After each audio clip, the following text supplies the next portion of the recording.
Okay, welcome to this video on Theme A, relationships. So the purpose of this theme is to learn about religious teachings, religious, philosophical and ethical arguments that connect to issues about human relationships. Now you need to be able for the exam to explain two religious points of view on contraception, sex before marriage and homosexuality, but will also, of course, be expecting you to know about marriage, divorce, families and gender equality. So let's get started and think about religious attitudes towards sex.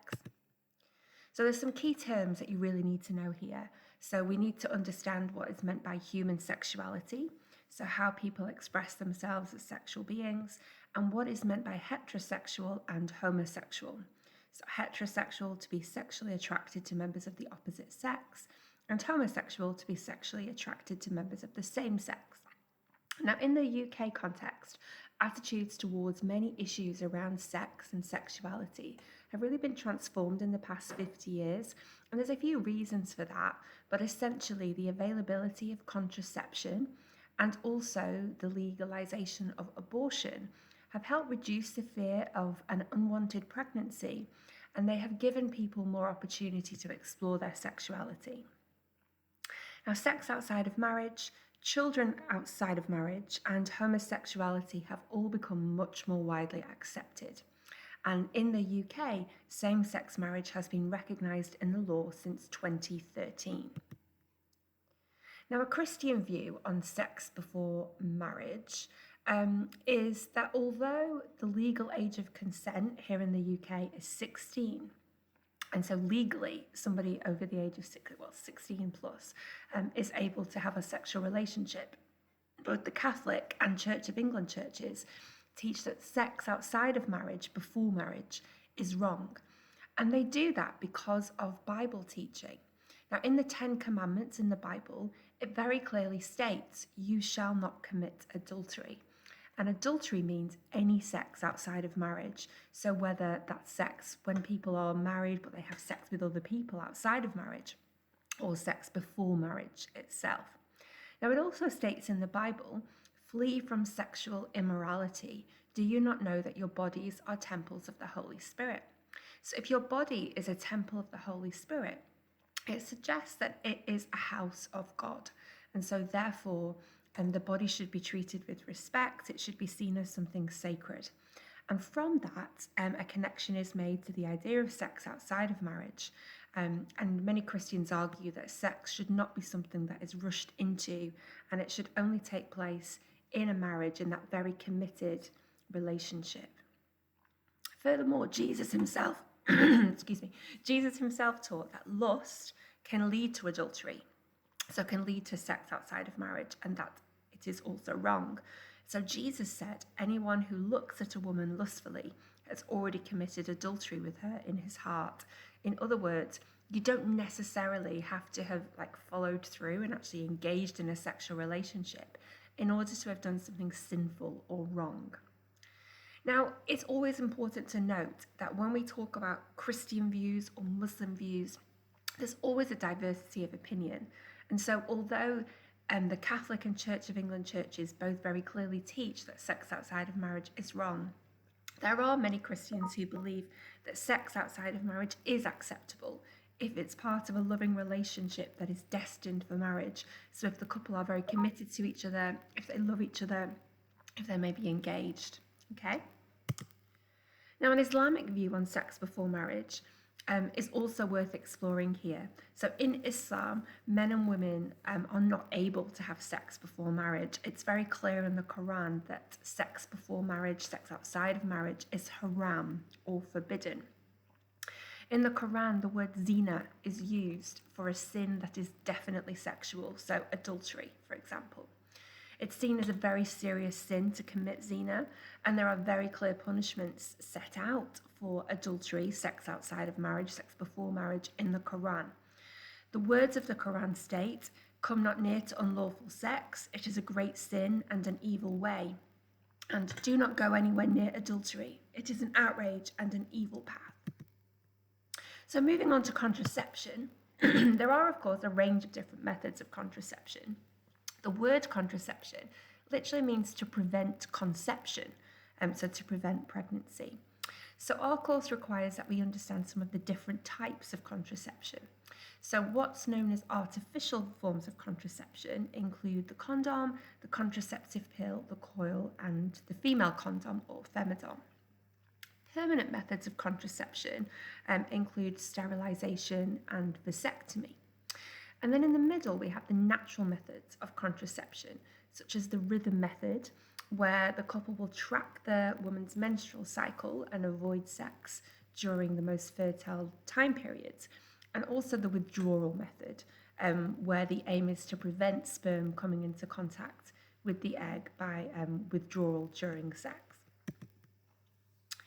So the Catholic Christian teachings on contraception are really strict, okay? So Roman Catholic teaching states that artificial contraception, so the use of the contraceptive pill, the condom, the femidom, etc., is wrong, even though these methods are in widespread use in the UK. So the Catholic teaching on contraception states every sexual act should be open to the possibility of new life. So this isn't teaching from the Bible, it's teaching from the Catholic Church directly. And what this teaching suggests is that it's only right to have sex if you are actively trying to have a baby. And of course, contraception is preventing that from happening. So Roman Catholic Christians believe sex was designed by God only for reproduction. So anything that prevents that is seen as wrong. So therefore, contraception is forbidden because it stops reproduction from being possible. Roman Catholic teaching is especially against methods of contraception that may allow an egg to be fertilized but prevent it from ultimately developing. And they actually equate what's known as emergency contraception with a form of abortion. Members of other Christian churches have a much less strict view on contraception, and it's really important to know that. So we have a contrast here between the Catholic Church and then the Church of England, the Methodist and Baptist churches, for example, who all argue that actually contraception can be a really useful tool to help people take responsibility for the size of their family and how many children they have and when they have them. Now, in terms of Islam, as we've seen, Islamic sexual ethics forbids sex outside of marriage. So when Islamic scholars are debating and talking about contraception, they are only ever referring to the use of contraception within the context of marriage. And it's important to note that. Now, Islam is very supportive of the use of contraception for family planning purposes. So for looking at a family situation and maybe deciding, okay, well, let's use some contraception because we're not in the best position at the moment to have any more children. We have as many children as we want, as we can take care of, etc. Overall, Muslim women have the right to use whatever contraception they want. But as I said, the caveat to that, the point to note is this is only within the context of marriage. There's no recognition in Islam that it is ever acceptable to use contraception before marriage, because the teaching is that you shouldn't have sex before marriage. Okay, let's move on to talk about homosexuality. So traditionally, Christianity has viewed homosexuality as wrong, and the rationale behind that is because there is no possibility of reproduction naturally when the couple are of the same sex. So Bible texts can also be quoted to support the view that homosexuality is wrong. So for example, in the Old Testament, the first part of the Bible, the bit before Jesus, it states, "You shall not lie with a man as with a woman. That is an abomination." So this is a command being given to men. Okay, so it's saying that men should not lie with men. Men should not have sex with men as they would with a woman. That's an abomination. It's a sin. However, again, there's always a form of interpretation that we have to use here. So many Christians say, look, we shouldn't take this quote, this teaching, we shouldn't take this teaching seriously or like literally today, because this teaching is from a very long section in the Old Testament where it outlines a whole heap of rules that today many people just don't follow. So not long after that teaching about not lying with a man as with a woman, there's a teaching that says, do not plant two kinds of seed in the same paddock. and do not wear clothes made of two kinds of material. And clearly, the majority of people today who garden, who farm, would plant two kinds of seed in the same paddock without giving it a second thought. And almost all the items of clothing that we wear are made of more than one kind of material. So the argument is, why do people use some of these teachings to say, okay, we need to still apply that today, but not others? So that's a really important point worth noting. Now in Genesis 1:28, the very first book of the Bible, God commands the first humans to reproduce. He says, be fruitful and multiply. And of course, this connects sex with having children. So be fruitful, have sex, and multiply, reproduce. And one of the reasons why some Christians argue that same-sex relationships are wrong is because sex between two people of the same gender can't naturally lead to pregnancy.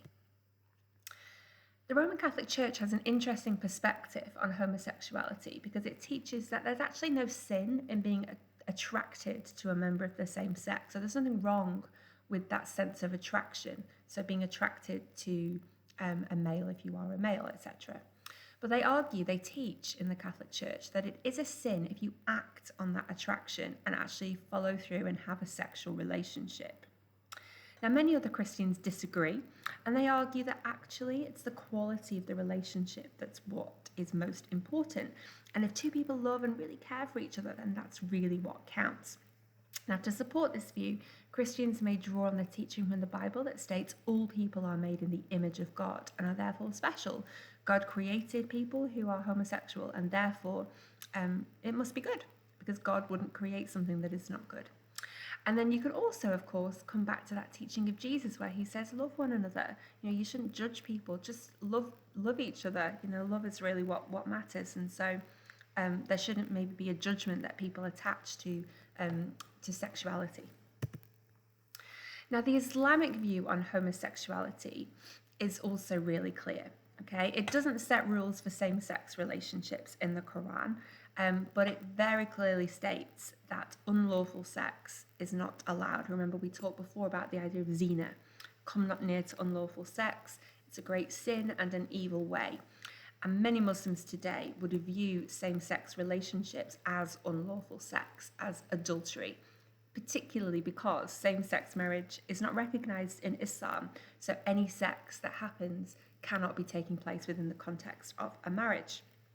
However, it's also interesting to note that the Quran actually mentions men who are not in need of women. And these men who are not in need of women may have been men who were gay. And they are not specifically judged or condemned anywhere in the Quran. So the teaching in the Quran on homosexuality is not very specific. There's nothing that's specifically there. It's just that homosexuality is linked with this idea of zina, of unlawful sex, of adultery or sex outside of marriage. Okay, let's move on and talk about marriage. So in Christianity, marriage is seen as being really important. Okay, the Bible teaches marriage is valuable. It's the kind of ideal relationship. And they go back to, in Christianity, the story of creation, where God has already made Adam, and then he makes Eve as a partner for Adam, recognizing that the ideal is for people to live in partnership, man and woman together. And the quote from the Bible that states that is, the Lord God made a woman from the rib he had taken out of the man and brought her to the man. And it then states, for this reason, a man will leave his father and mother and be united to his wife, that should say, and they will become one flesh. So the writers of the Bible show here that God intended right from the very beginning for men and women to be joined together in couples. And the Bible makes it really clear that marriage should be taken seriously and that husbands and wives should be faithful to each other. Because as we know, one of the 10 commandments in the Bible states you shall not commit adultery. So once you are married, you should only have sex with each other.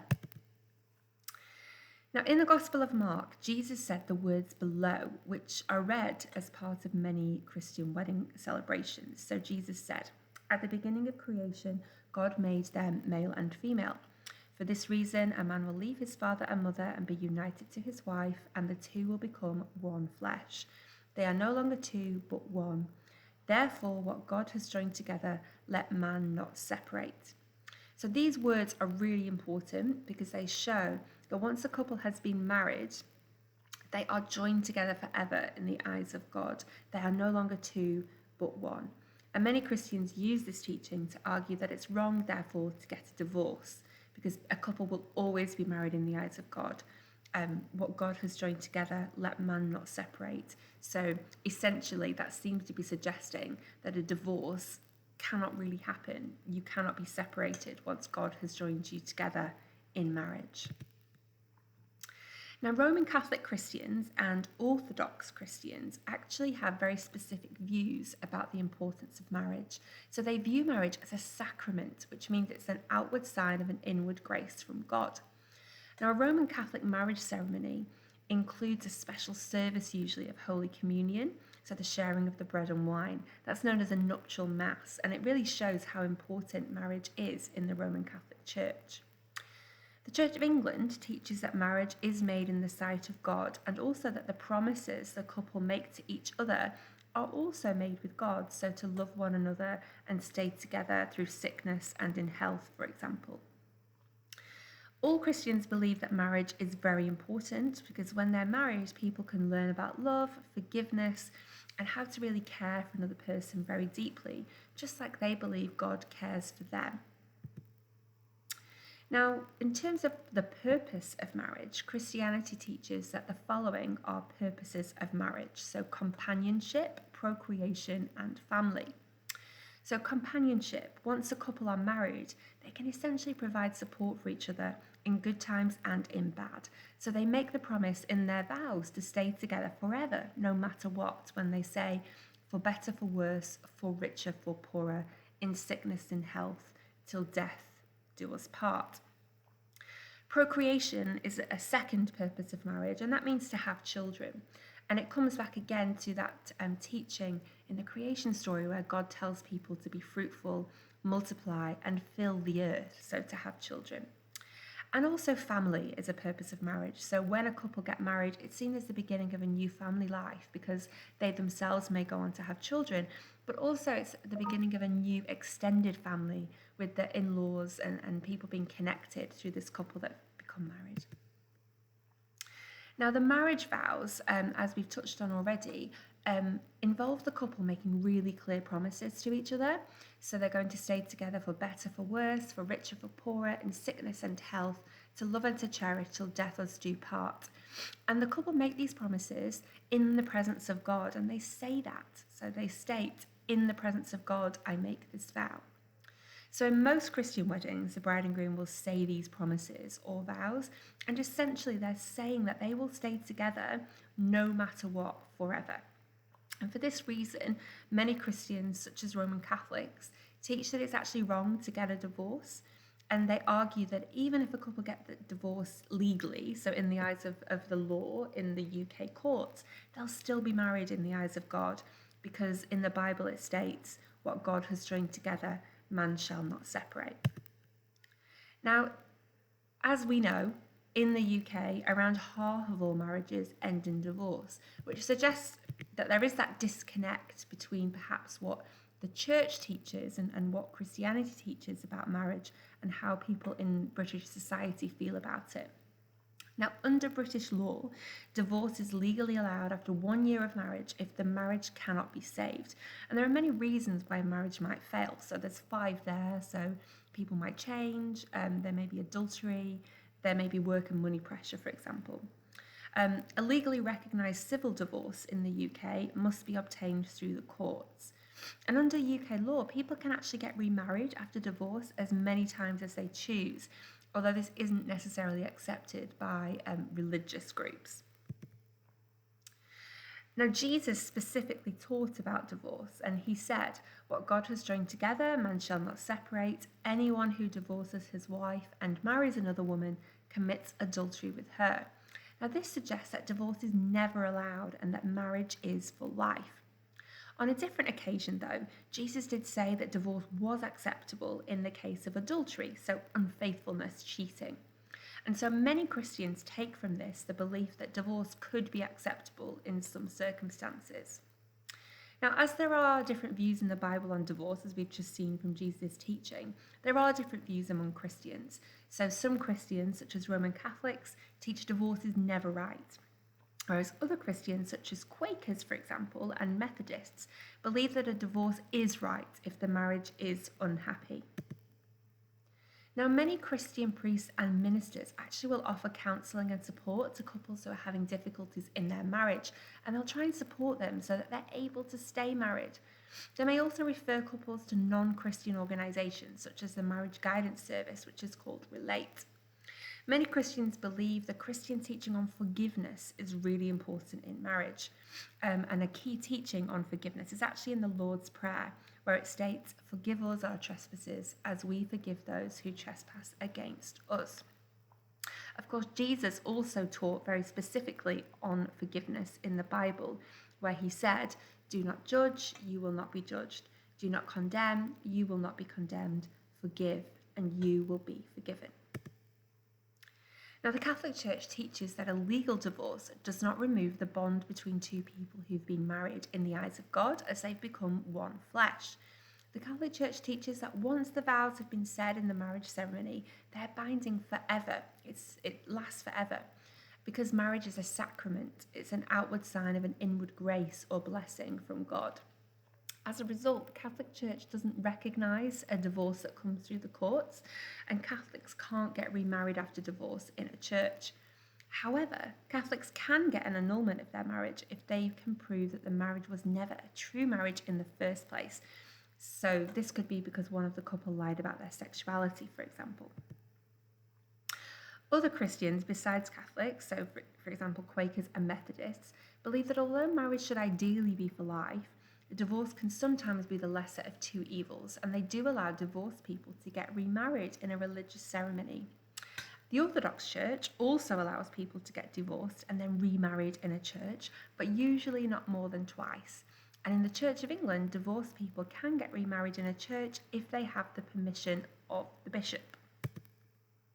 Now, same-sex marriage was legalised in the UK in 2013, and here's the government statement that sort of explains why that process was followed through. So it says, "Marriage is a hugely important institution in this country. The principles of long-term commitment and responsibility which underpin marriage bind society together and make it stronger. The government believes that we should not prevent couples from marrying unless there are very good reasons, and being of the same sex is not one of them." So it's a really clear message there that it's not a good enough reason to prevent couples from marrying just because they are of the same sex. Now, same-sex marriage is not allowed in the Church of England or the Roman Catholic Church, but same-sex marriage is allowed since 2021 in the Methodist Church, so that's really a recent change. Quaker Christians have accepted same-sex marriage since 2009. And here's some Quaker teaching on same-sex relationships, which actually dates from 1963. So you can see that Quakers were kind of quite ahead of the curve on this. The Quaker teaching states that it's the nature and quality of a relationship that matters, and that the same criteria seem to apply whether a relationship is heterosexual or homosexual. Okay, let's move on and talk about family life. So there are many varieties of family in the UK and of course globally as well. So these include a nuclear, extended, blended, single parent, foster or chosen family. And the nature of family and family life has really changed a lot over the last 100 years. Some of the reasons for that are marriage. So many people today choose not to get married at all. Effective contraception has meant that many people now wait a bit longer to become parents and concentrate on their career before maybe planning a family later on. There's also been a substantial rise in the numbers of divorce. So that has led to more blended families, people remarrying, etc. The role of women has also been transformed in the past few years. So women now have much greater opportunity to establish a career before they maybe have children, if they even want children at all. The same-sex marriage, the Act in 2013-2014 to allow same-sex couples to marry and then giving equal rights in terms of property has had a big change as well. Globalization has had an impact, so people are now traveling further away from their families to live. And also the impact of media, I think, is something to consider. So traditionally, the media always kind of focused on the nuclear family, like mum, dad, kids. as the model for family life, but TV shows and movies now actually more accurately reflect the broader idea of family life. So often in TV, in movies, we'll see examples of single parent families, of blended families, extended families living together, and also of people who choose their family in terms of a really close group of friends that are kind of around them. Now in Islam, family is really important, so it's considered to be the heart of every Muslim community. Muslims believe family life was created by God as a tool to help keep society together and be strong. And Muslims believe they should follow the example of the Prophet Muhammad, who was married and raised a family. So the traditional Muslim family is an extended family and usually includes parents, children, grandparents, and elderly relatives who are all kind of living in very close proximity and helping to care for each other. Most Muslims believe that extended families provide greater stability, continuity, love, and support. And many Muslims believe family life is the foundation of human society because Prophet Muhammad taught, do not ever sever your relationship with a member of your family, even if he severs his relationship with you, showing that people always should have a responsibility for their family, no matter what. The family unit should also encourage people to see themselves as part of a wider community, and many Muslims believe that these values are not just for the benefit of individual families, but the worldwide Islamic community or ummah as well. Muslim parents have a responsibility to care for their children physically and emotionally, and the goal is for children to grow into self-disciplined, independent adults. Parents are expected to teach their children the difference between right and wrong, and children are expected to respect their parents throughout their lives, because it states in the Quran, your Lord has commanded that you worship none but him, and that you should be kind to your parents. If one of them or both of them reach old age with you, do not say to them a word of disrespect. Act humbly to them in mercy. Now, in Islam, the mother is at the heart of the Muslim family and is responsible for teaching children about what is halal and haram, right or wrong in the home. The importance of mothers in Islam is shown in the teaching of Prophet Muhammad, who said, heaven sits at the feet of the mothers in the hadith. Now, the father in Islam takes responsibility for the religious education of the children, so teaching them about Islamic beliefs, taking the children to the mosque, etc. Muslim parents collectively have the responsibility for developing the understanding that their children have of God and how they can become good Muslims as they grow older. It may be achieved through teachings, through modelling a good Muslim life at home, but also by enrolling a child at a madrasa at the mosque for lessons in Islam and also Arabic so that they are able to read and study the Quran independently. In terms of Christianity, the Bible also teaches that children should treat their parents with honour and respect. Adults have a special responsibility towards elderly members of their family to make sure that they receive all the care that they need. And this is shown in the Bible, where it states, if anyone does not provide for his relatives, and especially for his immediate family, he has denied his faith and is worse than an unbeliever. So what this implies is that actually it's a priority to care for people who you are connected to, who are your relatives, who are your family. And if you do not do that, then really it's as if you don't believe in God, because you've kind of misunderstood the whole point of Christianity, to show love. Christian love is sacrificial, so there's an emphasis on sacrifice, because Jesus demonstrated that by his act of sacrifice, dying on the cross. And so parents and children in Christianity are called to make sacrifices for each other too, not by dying on the cross, but by putting each other first. So parents should set children a really good example of how to live a Christian life and should demonstrate, the importance of love, companionship, and forgiveness. Many Christians believe that children are a gift from God, and that parents have responsibilities towards their children that include caring for them properly, teaching them how to live and to accept the authority of God, taking them to be baptized, and promising to bring them up in a loving home. In the Bible, it explains that children and parents have responsibilities that are given by God. As it states, children, obey your parents. Parents, do not exasperate your children. Now, according to the Bible, Christians should try and treat everyone, even strangers, as if they are family members. So it states in the Bible, treat younger men as brothers, older women as mothers, and younger women as sisters. So this means that Christians should not save their love for people who they are perhaps related to, but should actually remember that family is perhaps broader than that. Every person is of equal value and is part of the family of God.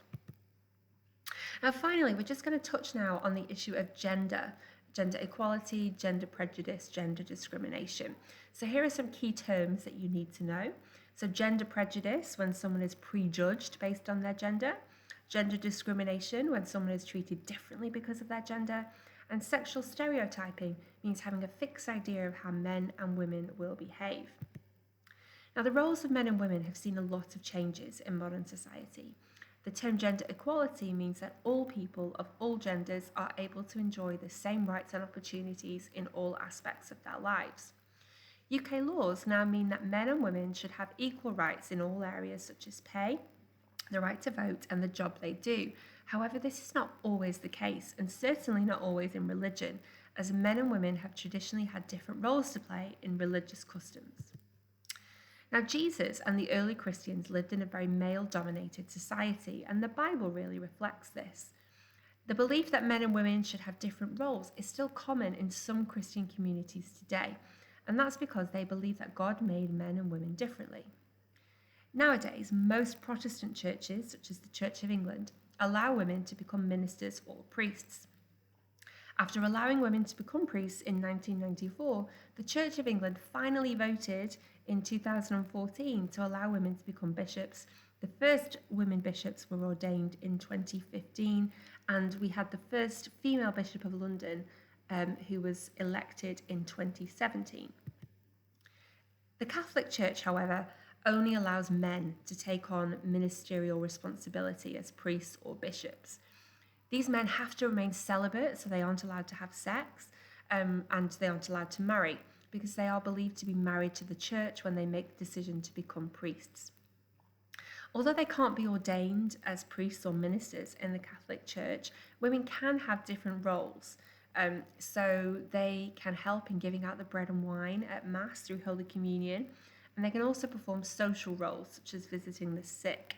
The Catholic teaching on the roles of men and women is really clear, in that men and women are seen as equal in value, but they have different roles to play in terms of religious life. Now, in relation to Islam, Islam teaches that all people were created from a single soul. And Prophet Muhammad worked really hard to unite all of the tribes in Medina at the time he lived, whatever tribe or gender they were. And this really is the principle that's helped set up the Ummah, or the Islamic community. Islamic law today recognises the full property rights of women before and after marriage. And in Islam, women and men have the same religious and moral duties, but it's taught that they will be treated equally. That they will be treated equally by God at the time of judgment. Although, as we saw in previous slides in terms of the family, men and women have different roles to perform in terms of the responsibilities in the home. Just to finish, here are some really useful religious teachings about the roles of men and women. So in Islam, as we saw, we have heaven is under the feet of the mothers. And in Christianity, male and female, he created them, shows that God made both men and women, so they're both equal in the eyes of God. And then wives, submit yourself to your own husbands as you do to the Lord. The husband is the head of the wife, as Christ is the head of the church. This quote from the Bible could be used to teach that men have authority over women in Christianity, and it could also be used to justify the teaching that only men can have these responsibilities in terms of the Catholic Church. And lastly, we have the teaching, male or female, you are all one in Christ Jesus. And this quote from the Bible teaches that everyone is equal in the eyes of God, irrespective of gender.